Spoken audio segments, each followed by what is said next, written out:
الاستقامة على طاعة الله، كون msimamo katika taa. Ma ajmala alistiqamati ala taati Allah, ni uzuri ulioje kwa mtu kuwa na msimamo, kusimama katika kumtii Allah subhanahu wa ta'ala.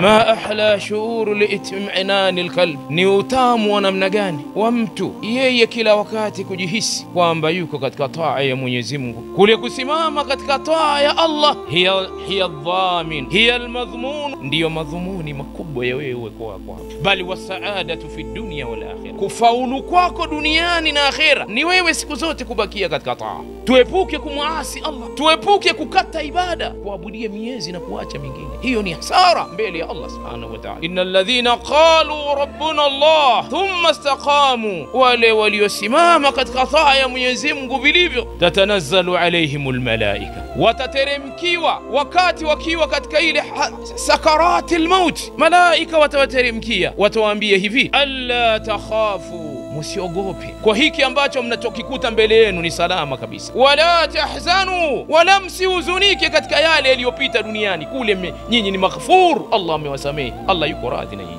Wa abshiru bil jannati allati kuntum tu'adun, tunakupeni habari njema kwa pepo ambaye Allah alikuahidini huko mlipokuwa duniani. Maisha yetu sisi ni maisha ya kumtumikia Allah. Wama khalaqtul jinna wal insa illa liya'budun, sikuumba majini wala watu illa kwa kazi moja tu, kunitumikia, kuniabudia mimi toa. Kwa hiyo sisi Waislamu kusimama katika kumtii Allah subhanahu wa ta'ala, kusimama katika taa ya kutekeleza maamrisho na kuacha makatazo, hayawi sisi hatuepukani nayo ila baada ya kufa. Wajaa rajulu ila nabii sallallahu alayhi wasallam yatlubu minhu alwasiyya bi shay'in jami'in nafi' yatashabbathu bihi fi dinillah. Alikuja mtu mmoja kwa Mtume sallallahu alayhi wasallam akiomba ausiwe jambo ambalo atafungamana nalo sawa sawa katika dini. Faqala lahu Rasulullah sallallahu alayhi wa alihi wasallam, qul amantu billahi thumma istaqim. Mtume akamwambia, sema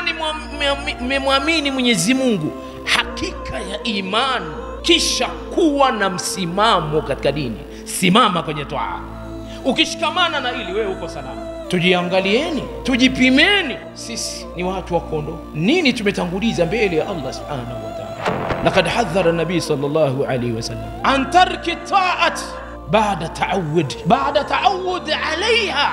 Mtume ametahadharisha kuacha taa, kuacha zile ibada ulizokuwa unafanya baada ya kuwa umezizoea. Wasuilat Aisha radhiyallahu anha, yani amali nabii sallallahu alayhi wasallam. Aisha aliulizwa kuhusu Rasulullah sallallahu alayhi wasallam. Aisha akasema, kana amaluhu dima, amali za Mtume alizokuwa anafanya, istiqama yake na taa yake ilikuwa ni kudumu na ibada. Tubakie katika taa, tubakie katika taa mpaka kuondoka kwetu katika hii dunia. Alaina bil muhasaba, tujitahidi kuzihesabu nafsi zetu katika taa. Leo nimepoteza ngapi? Nimesimama katika taa kiasi gani?